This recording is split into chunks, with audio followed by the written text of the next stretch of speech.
নেশা সম্পর্কে তো বহু কথা শুনেছি, কিন্তু এমন হাদিস শুনি নাই যে রাসূল সাল্লাল্লাহু আলাইহি ওয়াসাল্লাম বলেছেন নেশাখোরদেরকে পুতুল পূজারীর সাথে তুলনা করা হয়েছে। আমরা জানি শুধু পুতুলের যারা পূজা করে তারা হচ্ছে মুশরিক। আর হাদিসে যেটা একটু আগে আমি পড়েছি ইবনে মাজার প্রথম হাদিসে, এটা এই যে আশরিবার, সুবহানাল্লাহ, রাসূল সাল্লাল্লাহু আলাইহি ওয়াসাল্লাম এই নেশাখোরকে যারা নিয়মিত নেশা খায়, নেশাগ্রস্ত মাতাল হয়ে যায়, তাদেরকে পুতুল পূজারীর সাথে তুলনা করা হয়েছে। কিয়ামতের মাঠে পুতুল পূজারী আর নেশাখোর পাশাপাশি আল্লাহর কাছে উঠবে। কত মারাত্মক সিচুয়েশন। এবং প্রত্যেকটা হারাম আমাদের কাছে সাধারণ বিষয় মনে হচ্ছে, রুচির ব্যাপার। যেমন আপনার রুচি হয় না তাই আপনি মুরগি খান না, আরেক ভাইয়ের রুচি হয় না তাই গরু খায় না, আরেক ভাইয়ের রুচি হয় না তা সে থাইল্যান্ডের মাগুর খায় না, আরেক ভাইয়ের রুচি হয় না সে ছোট মাছ খায় না। হারামগুলো আজকে আমাদের কাছে এরকম রুচির ব্যাপার হয়ে গেছে যে যার রুচি হচ্ছে সে মদ খেয়ে নিচ্ছে, যার রুচি হচ্ছে সে ইয়াবা ব্যবহার করতেছে, যার রুচি হচ্ছে সে গাঞ্জা খাচ্ছে, কিন্তু যার রুচি হচ্ছে না সে বেঁচে আছে। আজকে আমাদের মুসলিমরা এটাকে, হারামটাকে রুচির বিষয় করে নিয়েছে। এটা যে হারাম, আর প্রত্যেকটা হারাম আল্লাহ সুবহানাহু ওয়া তাআলা আমাদের উপরে হারাম করেছে যেন করে আমরা সেই হারাম থেকে বেঁচে থাকতে পারি। এটা নয় উদ্দেশ্য। প্রত্যেকটা হারাম আমাদের জন্য মারাত্মক ক্ষতির কারণ। আল্লাহ সুবহানাহু ওয়া তাআলা যতগুলো বিষয়কে আমাদের জন্য হারাম করেছে, এক তো আমাদের ফিজিক্যালি সমস্যা করে, সেগুলো আমাদের দৈহিক ক্ষতি করে, আর সব থেকে বেশি ক্ষতি করবে কাল কিয়ামতের মাঠে, যেটা আমাদের আমলগুলোকে নষ্ট করে দিচ্ছে এই হারাম। কিন্তু এই হারামগুলোকে আমরা এমনভাবে নিজেদের জীবনের সাথে লাগিয়ে ফেলেছি, আপনি যে হারামখোর, আপনি যে হারামের উপরে জীবনযাপন করতেছেন, আপনার এটা ফিল হয় না, মানে সয়ে গেছে, আপনার অ্যালার্জি হয় না হারামের সাথে। আরে যদি বেগুনের মতো অ্যালার্জিও হতো মদে, আপনি হয়তো মদ থেকে বেঁচে থাকতেন, সেই অ্যালার্জিটুকু আপনার হয় না। এমন শান শৌকতের সাথে আপনি রাস্তা দিয়ে সিগারেট খান, হুজুররা জর্দা খায়, সুবহানাল্লাহ, তার এটা মনে হচ্ছে শান। তার জর্দা খেতে খেতে ঠোঁট এরকম মোটা হয়ে গেছে, কথা বলতে পারে না, সে হুজুর মনেই করে না যে সে কোনো একটা পাপের সাথে জড়িত, মনেই করে না। যেমন আজকে আমাদের যুবক ভাইরা সিগারেট খাচ্ছে, মনেই করে না যেটা পাপ, তেমনি আমাদের হুজুররাও জর্দা খায়, মনেই করে না এটা পাপ। আরও আশ্চর্যের ব্যাপার কি জানেন, এক ভাই একটা কথা বলেছিল, আমাদের কোরআনের মধ্যে, কোরআনের নামটা কি কেউ বলতে পারেন? বাংলার যে কোরআন ছাপে, সে কোরআনের মধ্যে কি লেখা? নুরানি কোরআন। নুরানি কোরআন বুঝেন? কোরআনের মধ্যে কি লেখা? নুরানি কোরআন শরীফ, নুরানি কোরআন। আরো কত কত জায়গায় নূর শব্দটা লাগানো হয়েছে, নুরানি। সুবহানাল্লাহ, এই মুসলিম জাতি এতটা অধপতনে নেমেছে, তারা হারামটাকে হালাল করার জন্য জর্দার মধ্যেও নুরানি শব্দ লাগিয়ে দিয়েছে। ঠিকটা সবাই বুঝে নাই মনে হয়। তার মানে নুরানি জর্দা আপনারা কেউ চিনেন না? চিনেন? তাহলে ঠিকটা কয়েকজনে বলছেন। তারা হারামটাকে হালাল করার জন্য জর্দার মধ্যে নুরানি লাগিয়ে দিয়েছে, কথা ঠিক কিনা? আজ পর্যন্ত 4 বছরের মাহফিল আমি কোনোদিন শ্রোতাকে জিজ্ঞেস করিনি যে এটা কি ঠিক কিনা ঠিক। আজকে প্রথম যে আপনাদের আওয়াজ শুনে মনে হলো। এটা হচ্ছে দৃষ্টিভঙ্গি। আপনি লক্ষ্য করেন, এটা বাস্তব বিমত কথা নয়। এটা কারা করেছে? একটা হারাম প্রোডাক্টকে হালাল হিসেবে চালিয়ে দেওয়া হয়েছে নুরানি শব্দ দিয়ে। মুসলিম মনে করবে আরে নুরানি কোরআন শরীফ, নুরানি জর্দা, তাহলে হালাল প্রোডাক্ট। আর এটা আমি কথাটা এমনি আপনাকে বলিনি, আমার সাথে ঘটেছে এরকম। আমি যখন প্রথম সৌদি আরবে যাই, আমার তো ধারণা ছিল মরুভূমির দেশ, হয়তো উট গরু ছাগল চড়া জাতি, এরা কতটা মানে স্টাইলিস্ট বুঝে, আমার এরকম ধারণা ছিল। ভাবছি যে প্রথম যখন ল্যান্ড করব তখন উটের গাড়ি হয়তো আসবে, তারপরে নিয়ে যাবে। সুবহানাল্লাহ, যেই জাতি BMW, তারপরে হাইফাই গাড়ি দিয়ে চলে, এমন জাতি তারা। তো প্রত্যেকটা গ্লাসিং করা ওদের সীসার দোকান আছে, সীসা, ওক্কা। আমাদের দেশের ওক্কা হয় নারিকেল গাছের চারা, আর ওদের ওক্কা হচ্ছে দামি ক্রিস্টাল গ্লাসের। আজীব হয়ে যাবেন, এত সুন্দর সুন্দর ডিজাইন বা এমন বড় বড় এক এক ওক্কা, যার যত বড় মান শান, তার পাইপও অত লম্বা, ওর দুম বেরিয়ে যাবে, চোখ লাল হয়ে যাবে টান দিতে। ওখানে যদি থাকে ওক্কার বোতল, আর এখান থেকে যদি টানে, ও শব্দ শোনানোর জন্য আর চোখ মুখ লাল করার জন্য এত লম্বা পাইপ ও ইউজ করে। যার যত পাওয়ার সে তত বড় লম্বা ওক্কা। তো ওই দোকানের সামনে দিয়ে যখন যাচ্ছিলাম, তখন আমার দাদা বেঁচে ছিল। তা আমার কেন যেন মনে হলো যে সৌদি আরব থেকে যখন যাব, আমি আমার দাদার জন্য এরকম একটা ওক্কাই নিয়ে যাব। কারণ তখন তো আর বুঝি নাই যে ওক্কা হালাল না হারাম। আমার ধারণা ছিল যখন সৌদি আরবে বিক্রি হয় হালাল জিনিসই হবে, কারণ হারাম দোকানে এইভাবে শান শৌকতের সাথে থাকবে আমার জানা ছিল না। সুবহানাল্লাহ, যেই দিন প্রথম আমি দোকানে ঢুকি, গ্লাসটা যখন খোলা হয়েছে আমার মনে হচ্ছে যে আমি ওখানেই বেহুশে পড়ে যাব, মাথা চক্কর দিয়ে ফেলছে। কারণ আমাদের তো অভ্যাস নাই, সিগারেটের গন্ধ শুনে মাথা ধরে যায়। আর ওকার এত গন্ধ, এই যে সীসা যেগুলো, আমার কয়েকটা নাম মনে আছে, ভাষা, ফারাওলা, এগুলো ওদের নাম। যেমনি গ্লাসটা খুলছে সুবহানাল্লাহ, রাস্তা থেকে আমার গন্ধ আসছে, আমার মাথা তখনই ঘুরে গেছে। কিন্তু তারপরে মনে হয় নাই যে এটা হারাম। কিন্তু যখন ইসলামিক সেন্টারে গেলাম তখন বুঝতে পেরেছি, তারা বললো যেগুলো হারাম প্রোডাক্ট। সিগারেট যেমন হারাম, এগুলো ওক্কা, তামাক, এগুলো হারাম। তো ওখান থেকে আপনাকে বললাম যে নুরানি জর্দা যখন লাগিয়ে দেওয়া হয়েছে, আর নুরানি জর্দার যে গন্ধ আপনি জানেন, যেই সমস্ত হুজুররা খায় তাদের তো আসলে লজ্জা তো নাই। একটা মানুষের মুখের দুর্গন্ধ আসলে তার সাথে কথা বলতে রুচি হয়। আর এই নুরানি জর্দা যারা খায়, যদি ওই ভাইয়ের ওখানে থাকে লোক, আপনি এখানে বসে তার সাথে কথা বলার ক্ষমতা রাখেন না। যদি আপনার ফিতরত ঠিক থাকে, আপনি যদি হালাল খাওয়া ব্যক্তি হন, এই ধরনের হারামখোর যদি আপনার পাশে বসে, আপনি তার সাথে কথা বলে রুচি হবে না। কিন্তু এটা আমাদের সমাজের হুজুররা গ্রহণ করেছে, বলতে গেলে তাদের গায়ে লেগে যাবে। তো ভালোই করেছেন এই বিষয় নিয়ে আমাকে কথা বলতে, কিছুটা আমার জানা হয়েছে। তবে একটা হাদিস শুধু আজকে আমি আপনাকে বলবো, সুবহানাল্লাহ, যেটা আমি জেনেছি, এটা আমার মাথাটাকে ঘুরিয়ে দিয়েছে। নেশা সম্পর্কে তো বহু কথা শুনেছি, কিন্তু এমন হাদিস শুনি নাই যে রাসূল সাল্লাল্লাহু আলাইহি ওয়াসাল্লাম বলেছেন নেশাখোরদেরকে পুতুল পূজারীর সাথে তুলনা করা হয়েছে। আমরা জানি শুধু পুতুলের যারা পূজা করে তারা হচ্ছে মুশরিক। আর হাদিসে যেটা একটু আগে আমি পড়েছি, ইবনে মাজার প্রথম হাদিসে এটা, এই যে আশরিবার, সুবহানাল্লাহ, রাসূল সাল্লাল্লাহু আলাইহি ওয়াসাল্লাম এই নেশাখোরকে, যারা নিয়মিত নেশা খায়, নেশাগ্রস্ত মাতাল হয়ে যায়, তাদেরকে পুতুল পূজারীর সাথে তুলনা করা হয়েছে। কিয়ামতের মাঠে পুতুল পূজারী আর নেশাখোর পাশাপাশি আল্লাহর কাছে উঠবে। কত মারাত্মক সিচুয়েশন। তো যেটা বলতেছিলাম, আমি আমার মূল কথাটা আপনার কাছে বলি। আল্লাহ সুবহানাহু ওয়া তাআলা হারামগুলোকে আমাদের জন্য হারাম করেছে যাতে করে আমরা সেই হারাম বিষয় থেকে বেঁচে থাকি, নাকি সে হারাম বিষয়ের সাথে জড়ানোর জন্য? আমাদেরকে বেঁচে থাকার জন্য হারাম করা হয়েছে। কোরআন এবং হাদিসে এই মর্মে অসংখ্য আয়াত আছে। একটা আয়াত নিয়ে নেন।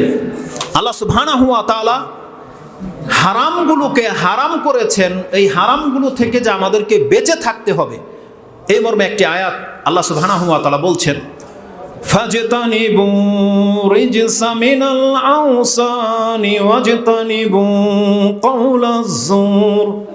আল্লাহ সুবহানাহু ওয়া তাআলা সূরা হজ 22 নম্বর সূরার 30 নম্বর আয়াতে আল্লাহ সুবহানাহু ওয়া তাআলা বলছেন, ফাজতানিবু, বেঁচে থাকো, রিজসা মিনাল আওসান, পুতুল পূজার নাপাকি থেকে, ওয়াজতানিবু কাওলাজ জুর, এবং তোমরা বেঁচে থাকো মিথ্যা সাক্ষ্য দেওয়া থেকে। তাহলে এখানে আল্লাহ সুবহানাহু ওয়া তাআলা ইজতিনাব বলেছেন, ফাজতানিবু, তোমরা বেঁচে থাকো। তাহলে বেঁচে থাকতে বলা হয়েছে। আর এখানে দুইটা হারাম কাজের কথা বলা হয়েছে। একটা হারাম হলো সব থেকে বড় হারাম, সেটা হচ্ছে আল্লাহ ছাড়া অন্যের পূজা করা। আর এখানে আল্লাহ সুবহানাহু ওয়া তাআলা পুতুলের পূজা বলেনি, বলছে পুতুলের নাপাকি থেকে বাঁচো। আমরা জানি পায়খানা লেগে গেলে শরীর নাপাক হবে, প্রস্রাব লেগে গেলে শরীর নাপাক হয়, মদ লেগে গেলে শরীর নাপাক হয়। কিন্তু আজ পর্যন্ত আপনি কি এটা ফিল করেছেন যে পুতুলের ইবাদত করা হয়, পূজা করা হয়, সেই পুতুলের কাছে গেলে, ধরলে, সেই পুতুলের ভক্তি করলে শরীর নাপাক হয়ে যায়? কোরআনে আছে, অনেকবার পড়েছেন, কিন্তু আপনার মাথা ওই দিকে যায়নি। আল্লাহ সুবহানাহু ওয়া তাআলা মুশরিকদেরকে কি বলেছে? পাক না নাপাক? কি বলেছে? নাপাক। আল্লাহ বলছেন, ইন্নামাল মুশরিকুনা নাজাসুন, মুশরিকরা হচ্ছে নাপাক। আচ্ছা, কোন নাপাকি ওকে নাপাক করলো? কোন নাপাকি? এই যে এখানে আল্লাহ সুবহানাহু ওয়া তাআলা দেখেন কি বলেছে। আল্লাহ বলেছেন, ফাজতানিবু রিজসুন, তোমরা এই নাপাকি থেকে বাঁচো, মিনাল আওসান, পুতুলের নাপাকি। আল্লাহু আকবার। তার মানে আল্লাহ ছাড়া যেগুলোর ইবাদত করা হয়, পুতুলের পূজা করা হয়, এগুলো হচ্ছে নাপাক। আর আপনাকে একটা কথা বলে দেই, এই নাপাক কত মারাত্মক আপনি জানেন? মানুষের ময়লা, পায়খানা হচ্ছে পৃথিবীর নাপাকের মধ্যে সব থেকে বড় নাপাকি, এবং কুকুর এগুলো হচ্ছে সব থেকে বড় নাপাকি। এটা যদি আপনার গায়ে লেগে যায়, আপনি কিন্তু একবার, দুইবার, 5 বার গোসল করলে কিন্তু পাক হওয়া সম্ভব। হবেন না? সম্ভব। আর যদি না হয় বাংলা সাবান ঘষেন, কিন্তু হবেন, সম্ভব, পাক হওয়া সম্ভব। কিন্তু পুতুল পূজা শিরকের নাপাকি, এটা এত মারাত্মক জার্ম, এত নাপাক। এটা আল্লাহ সুবহানাহু ওয়া তাআলা এই নাপাকি দূর করার জন্য পৃথিবীতে কোনো মেডিসিন আবিষ্কারই হয়নি আজ পর্যন্ত। আল্লাহ সুবহানাহু ওয়া তাআলা কোনো কিছু সৃষ্টি করেনি, তবে পৃথিবীতে একটা জিনিস আছে, সেটা যে কোনো নাপাকিকে দূর করে দিতে পারে। একটা শুধু জিনিস আছে, যদি কোনো ব্যক্তি এটাকে অ্যাপ্লাই না করে, নিজের জীবনে বাস্তবায়ন না করে, তার মানে আপনি কান খাড়া করে শুনে রাখেন এই কথাটা, জাহান্নামের আগুন, যেই আগুন এই দুনিয়ার 70 গুণ বেশি, যেই আগুনে মানুষ গলে আপনার জাহাব হয়ে যাবে, এই যে পানি যেমন টলমল করে লোহা গলে, এমনভাবে আল্লাহ গালিয়ে দেবে। এমনও মানুষ আছে, লবণ গলে যায় যেমন পানির সাথে মিশে যায়, মানুষ গলে আগুনের সাথে এভাবে মিশে যাবে। এত মারাত্মক হচ্ছে জাহান্নামের আগুন। আল্লাহ বলছেন তাত্তালিউ আলাল আফইদা, আল্লাহ বলছেন নারুল্লাহিল মুকাদা আল্লাতি তাত্তালিউ আলাল আফইদা, জাহান্নামের আগুনের মারাত্মক পাওয়ার কি এটা বোঝানোর জন্য আল্লাহ বলছেন এটা হচ্ছে আল্লাহর প্রজ্বলিত ও আগুন, এটা আল্লাহ জ্বালিয়েছে আল্লাহর অর্ডারে। আর আল্লাহ বলছেন এই আগুন মানুষের কলিজা পর্যন্ত পুরাবে। এটা একবার ফিল করেননি? ছোট্ট একটা সূরার মধ্যে আল্লাহ রেখে দিয়েছে। পৃথিবীর আগুন, মানুষের যদি চামড়া শুধু স্কিনটাও জ্বলে যায়, মেডিকেল সায়েন্সের রিপোর্ট অনুযায়ী তারা বলতেছে 80% যদি কারো চামড়া জ্বলে যায় তাকে আর বাঁচানো যাবে না, সে মরে যাবে। তার মানে শুধু চামড়া জ্বললে আপনি মরে যাবে। আর আল্লাহ সুবহানাহু ওয়া তাআলা জাহান্নামের আগুনের মধ্যে তো পাওয়ার রেখেছে। আল্লাহ বলছে বান্দা তোর চামড়া নয়, তোর গোশত নয়, তোর কলিজা পর্যন্ত পৌঁছবে আগুন। নাউযুবিল্লাহি মিন যালিক। আমরা জাহান্নামের আগুন থেকে আল্লাহর কাছে আশ্রয় চাই, আল্লাহ তুমি আমাদেরকে মুক্ত রাখো। এই জাহান্নামের আগুন এত পাওয়ারফুল, যেখান থেকে 70,000 বছর থেকে তাপ চলে আসে। জাহান্নামের আগুন এমন এক ব্যক্তি, রাসূল সাল্লাল্লাহু আলাইহি ওয়াসাল্লাম বলছেন, যেই ব্যক্তি জাহান্নামের গর্ত থেকে সর্বশেষ উঠে আসবে, সেই ব্যক্তি হামাগুড়ি দিয়ে জাহান্নামের কিনারায় এসে দাঁড়াবে, তখনও জাহান্নামের গর্তের দিকে তার চেহারাটা থাকবে। সেই ব্যক্তি আল্লাহর কাছে দোয়া করবে, রব্বি আসরিফ ওয়াজহাহু আনিন নার, আল্লাহ তুমি আমার চেহারাটাকে জাহান্নামের আগুন থেকে ঘোরানোর পারমিশন দিয়ে দাও। আমার চেহারাটাকে, ফেরেশতাদেরকে যে যাকে বলো, আল্লাহ তুমি আমাকে শুধু আমার চেহারাটাকে জান্নাতের দিকে ঘুরিয়ে দেওয়ার তুমি আমাকে অনুমতি দিয়ে দাও। ওয়াসরিফ ওয়াজহাহু আনিন নার, আল্লাহ তুমি আমার চেহারাটাকে জাহান্নাম থেকে ঘুরিয়ে দাও। ইন্নাহু আহরাকানি, কারণ এই জাহান্নামের লেলিহানের আগুনের তাপ আমার চেহারাটাকে জ্বালিয়ে দিচ্ছে। চিন্তা করা যায়, জাহান্নাম তাকে ফেলা হয়নি, সে উঠে চলে আসছে, কিনারে দাঁড়িয়েছে। আপনারা যারা বিভিন্ন বাবুর্চির পাকশাকে দেখতে গিয়েছেন, অনেক সময় দাঁড়ালে বুঝতে পারেন যে আগুনের পাওয়ারটা কত, তাই না? তাহলে যেই আগুন এত পাওয়ারফুল, যে আগুনের সামনে দাঁড়ানো যায় না, সেই আগুন কাউকে যদি ফেলা হয় তার কি অবস্থা হবে? যে জাহান্নামের পাওয়ার কত আগুন, যেখানে কিনারায় দাঁড়ানো যাবে না, সেই জাহান্নামের আগুন এত পাওয়ারফুল হওয়া সত্ত্বেও এই যে পুতুল পূজার নাপাকি, শিরকের নাপাকি, এই নাপাকি দূর করতে পারবে না। আপনি জানেন জাহান্নামে যে পাপের শাস্তির ব্যবস্থা রাখা হয়েছে কেন? আমরা যে যত পাপ করতেছি এগুলো এক একটা হচ্ছে নাপাক বস্তু। যেমন লোহা বা তামা, কাঁসা, এর মধ্যে যে ঝং লেগে যায়, কামার কি করে ওই পরিমাণ এটাকে জ্বালিয়ে বাড়ি দেওয়ার সাথে সাথে ঝংগুলো বেরিয়ে যায়। তা আমাদেরকে আল্লাহ সুবহানাহু ওয়া তাআলা আমাদের যে পাপের ঝং, এটাকে দূর করার জন্য জাহান্নামের ব্যবস্থা করেছে। কিন্তু জেনে নেন, জাহান্নামের আগুন সব পাপকে জ্বালিয়ে ভস্ম করে দিতে পারে। একটা মাত্র পাপ আছে পৃথিবীতে, যেই পাপ জাহান্নামের আগুনও কোনোদিন মিটাতে পারবে না, আর সেটা হচ্ছে আল্লাহর সাথে শিরিক করা। আল্লাহ সুবহানাহু ওয়া তাআলার সাথে শিরিক করা। যদি জাহান্নামের আগুন কোনো মুশরিককে পবিত্র করতে পারতো, তাহলে আল্লাহ তাকে নাজাত দিয়ে দিত, কারণ কোনো পবিত্র ব্যক্তি জাহান্নামে থাকবে না। একটা পর্যায়ে আসবে যারা পাপ করেছে জাহান্নামে যাবে, তার যত নাপাকি লেগেছে তার শরীরে সেগুলো দূর হয়ে যাওয়ার পরে সে নাজাত পাবে, কারণ পবিত্র ব্যক্তি কেবল জান্নাত পাবে। তো মুশরিক যারা, তারা এত বেশি নাপাক নিজের জীবনে করে ফেলেছে যে জাহান্নামের আগুন পর্যন্ত তাদেরকে পাক করতে পারবে না। এই জন্য আল্লাহ বলছেন, ইন্নাল্লাহা লা ইয়াগফিরু আন ইউশরাকা বিহি, আল্লাহ সুবহানাহু ওয়া তাআলা ক্ষমা করবে না তাকে যেই ব্যক্তি আল্লাহর সাথে শিরক করেছে।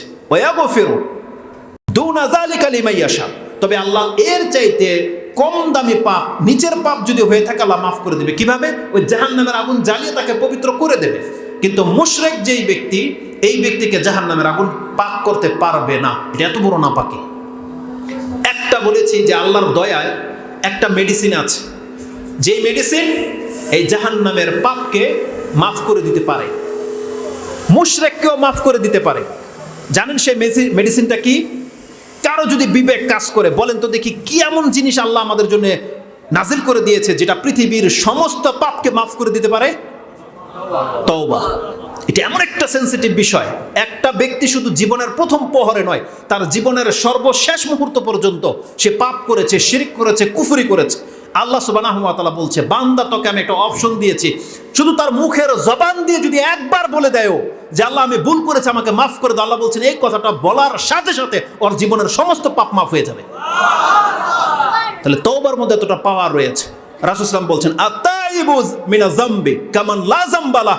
রাসূল সাল্লাল্লাহু আলাইহি ওয়াসাল্লাম বলছেন, যেই ব্যক্তি পাপ থেকে তওবা করে ফিরে আসবে, এই ব্যক্তির মর্যাদা হচ্ছে সেই ব্যক্তির মতো যে জীবনে কোনোদিন পাপই করে নাই। জীবনে পাপ করে নাই কারা বলেন তো দেখি? শিশু। আর নবীরা? আপনার মাথা ওইদিকে যাবে না। কারণ কি, আমরা পাপ করে করে এমন করে ফেলেছি যে আমাদের মর্যাদা নবীদের মতো হয়ে যাবে, এটা মেনে নিতে আপনি পারবেন না। কিন্তু হাদিসের ভাষাটা কিন্তু এমনই। রাসূল সাল্লাল্লাহু আলাইহি ওয়াসাল্লাম কি বলেছে? আত-তাইবু মিনাজ যামব, যেই ব্যক্তি পাপ থেকে তওবা করে ফিরে আসলো, কামান লা যামবা লাহ, কামান লা যামবা লাহ, যেই ব্যক্তি কোনোদিন পাপই করেনি, যার জীবনে কোনো গুনাহ নাই, ওই তওবাকারী ব্যক্তি এই ব্যক্তির মতন সমান সমান হয়ে যাবে। আর রাসূল সাল্লাল্লাহু আলাইহি ওয়াসাল্লাম কি, আমাদের যতগুলো আম্বিয়া তারা কি, আমরা কি বলি তাদেরকে? মাসুম, নিষ্পাপ, তাদের কোনো পাপ নাই, তাদের সব পাপ আল্লাহ মাফ করে দিয়েছে। তাদের যত ছোট ছোট ভুল হয়েছে আল্লাহর পক্ষ থেকে একবারে ক্লিয়ার ভাবে আল্লাহ মাফ করে দিয়েছে। মুহাম্মদুর রাসূলুল্লাহ সাল্লাল্লাহু আলাইহি ওয়াসাল্লামকে তো একবারে ডাইরেক্ট আয়াত নাজিল করে দিয়ে মাফ করে দেওয়া হয়েছে। আল্লাহ বলছেন, ইন্না ফাতাহনা লাকা ফাতহাম মুবিনা লিয়াগফিরা লাকা আল্লাহু মা তাকাদ্দামা মিন যামবিকা ওয়া মা তাআখার ইলা আখিরিল আয়াত। সূরা ফাতাহ 48 নম্বর সূরার শুরুতে আল্লাহ সুবহানাহু ওয়া তাআলা এটা বলেছে যে আপনার যা অতীত ত্রুটি হয়ে গেছে আর আগামীতে যদি কোনো হয়ও, মুহাম্মদ সাল্লাল্লাহু আলাইহি ওয়াসাল্লাম আপনি জেনে নেন আল্লাহ অগ্রিম আপনাকে ক্ষমার ঘোষণা করে দিল, নিষ্পাপ। আর রাসূল সাল্লাল্লাহু আলাইহি ওয়াসাল্লাম বলছেন, যে পাপ করে ফিরে আসতে পারবে সে নিষ্পাপ ব্যক্তির মতো মর্যাদাবান।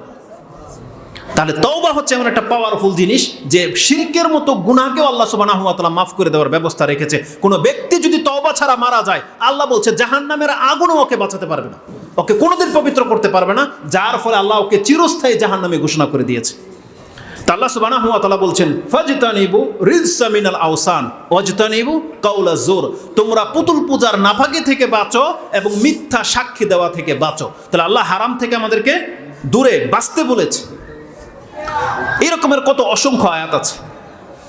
কোরআনের আরেকটি আয়াত নিয়ে নেন, আল্লাহ সুবহানাহু ওয়া তাআলা বলছেন সূরা আন-নাজম 53 নম্বর সূরার 31 নম্বর আয়াত। আল্লাহ সুবহানাহু ওয়া তাআলা বলছেন, আল্লাযীনা ইয়াজতানিবুনা কাবাইরাল ইসমি ওয়াল ফাওয়াহিশা ইল্লাল লামাম ইন্না রাব্বাকা ওয়াসিউল মাগফিরা। কোরআনে আল্লাহ সুবহানাহু ওয়া তাআলা সূরা আন-নাজম 53 নম্বর সূরা, আল্লাযীনা ইয়াজতানিবুনা কাবাইরাল ইসমি ওয়াল ফাওয়াহিশা, যেই ব্যক্তিরা সব থেকে বড় পাপ থেকে এবং নোংরামি ফাহেসা থেকে নিজেকে বাঁচিয়ে নিতে পারবে, ইল্লাল লামাম, তবে ছোটখাটো ভুল যদি হয়ে যায় সেটা ভিন্ন কথা। আল্লাহ বলছেন যারা বড় পাপ থেকে এবং ফাহেসা থেকে নিজেকে বাঁচিয়ে রেখেছে, ইল্লাল লামাম। এই আয়াতে আল্লাহ সুবহানাহু ওয়া তাআলা বাঁচতে বলেছে যে যারা নিজেকে কাবিরা গুনাহ থেকে নিজেকে বাঁচিয়ে রাখলো, কাবাইরাল ইসম, বড় পাপ থেকে, ওয়াল ফাওয়াহিশা, এবং নোংরামি থেকে, ফাহেসা থেকে, তবে ইল্লাল লামাম, আল্লাহ বলছে যদি ছোটখাটো ভুল হয়ে যায় সেটা ভিন্ন কথা। মুহাম্মদ সাল্লাল্লাহু আলাইহি ওয়াসাল্লামকে বলছেন, ইন্না রাব্বাকা ওয়াসিউল মাগফিরাহ, হে নবী ছোটখাটো যদি ভুল হয়ে যায় তার মানে জেনে নেন আপনার রবের দয়া কিন্তু ব্যাপক, প্রশস্ত। ইন্না রাব্বাকা ওয়াসিউল মাগফিরা, আপনার রবের ক্ষমা অত্যন্ত প্রশস্ত। তার মানে আল্লাহ এখানে আশ্বাস দিচ্ছে যেই ব্যক্তিরা বড় বড় পাপ থেকে নিজেকে বাঁচিয়ে রাখতে পারবে, আল্লাহ বলছে তার ছোটখাটো গুনাহ যদি হয়ে যায় এটা আল্লাহর পক্ষ থেকে আল্লাহ ক্ষমা করে দিবে। তাহলে এই আয়াতে আল্লাহ কি বলেছে? বাঁচতে হবে, বেঁচে থাকতে হবে বড় পাপ থেকে, হারাম থেকে। আল্লাহ যে বড় পাপ থেকে বেঁচে থাকলে ছোট পাপগুলো যে মাফ করে দেবে, এইভাবে স্পষ্ট আয়াতে আছে। আয়াতটা আল্লাহ সুবহানাহু ওয়া তাআলা সূরা নিসা 4 নম্বর সূরার 29 অথবা 31 নম্বর আয়াতে আল্লাহ সুবহানাহু ওয়া তাআলা বলছেন, ইন তাজতানিবু কাবাইরা মা তুনহাউনা আন নুকাফির আনকুম সাইয়্যাতিকুম ওয়া নুদখিলকুম মুদখালান কারীমা। আল্লাহ সুবহানাহু ওয়া তাআলা বলছেন, ইন তাজতানিবু কাবাইরা মা তুনহাউনা আন, তোমাদেরকে যেই সমস্ত পাপ করা থেকে নিষেধ করা হয়েছে, যদি তোমরা সেই সমস্ত বড় বড় পাপ থেকে বেঁচে থাকো, আল্লাহ বলছেন নুকাফির আনকুম সাইয়্যাতিকুম, তাহলে আমি আল্লাহ আমার দয়ায় তোমাদের যে অপরাধগুলো আছে, নুকাফির আনকুম সাইয়্যাতিকুম ওয়া নুদখিলুকুম মুদখালান কারীমা, আমি আল্লাহ তোমার সেই পাপগুলো শুধু মাফ করবে না, আল্লাহ বলছে তোমার আমলনামা থেকে সেই পাপগুলোকে আমি মিটিয়ে দেব। কোন পাপগুলো? যদি আপনি বড় বড় পাপ থেকে বেঁচে থাকতে পারেন, আপনি হত্যা থেকে, জেনা থেকে, নেশা থেকে, অশ্লীলতা থেকে, শিরিক থেকে যদি নিজেকে বাঁচিয়ে রাখতে পারেন, আল্লাহ বলছে তোমাদের প্রতিনিয়ত যে পাপগুলো হচ্ছে সেগুলো আমি মাফ করব না, তোমার আমলনামা থেকে আল্লাহ বলছে এটাকে আমি মিটিয়ে দেবো, একবার মুছে ফেলবো। ওয়ানুদখিলুকুম মুদখালান কারীমা, এবং আমি তোমাদেরকে একটা সম্মানজনক জায়গায় স্থান দেবো, আল্লাহ বলছে। এটা সূরা নিসার মধ্যে রয়েছে।